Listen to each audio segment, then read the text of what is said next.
आपलं कास्टच्या बाबतचं एक संविधानिक एक धोरण आहे आणि संविधानिक एक व्यवस्था आहे। काल मुख्यमंत्र्यांनी स्वतः सांगितलं की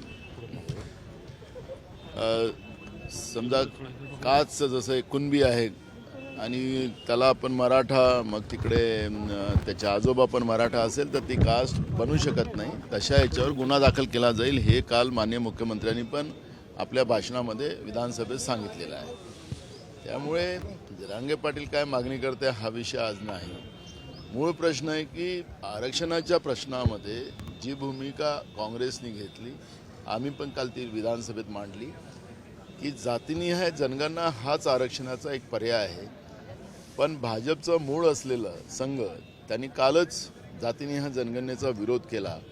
म्हणजे भाजपला खऱ्या अर्थानं हे आरक्षण संपवायचं आहे, या पद्धतीचा वाद महाराष्ट्रामध्ये चिघळवायचा आहे आणि त्याच आधारावर काल मुख्यमंत्र्यांनी तो जो ड्राफ्ट BJPने संघाने तयार करून दिला ते भाषण काल माननीय मुख्यमंत्र्यांनी केलेलं आहे।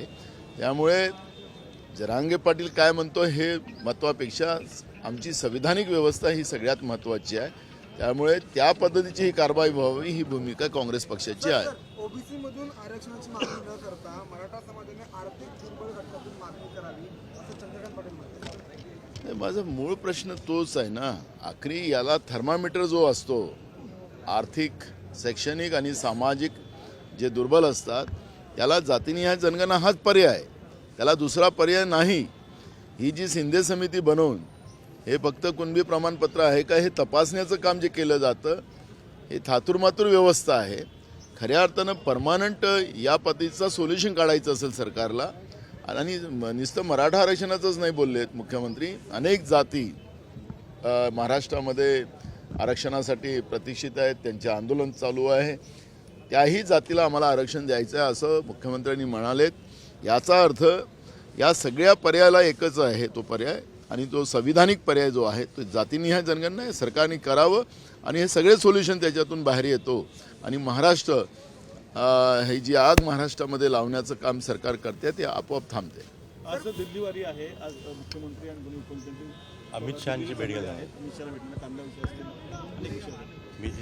कांदा शेतकऱ्यांचा खराब झाला, इतके दिवस काय करत होते हे लोक? यांचं डबल इंजिनचं सरकार सांगतात आहे। मी अनेक बाजार समितीची, मग लासलगाव बाजार समिती असेल, नाशिक जिल्ह्याच्या अनेक बाजार समित्या असतील, पुणे जिल्ह्यातल्या जिथं कांदा मोठ्या प्रमाणात येतो, मी सगळ्या बाजार समितीची माहिती घेतली।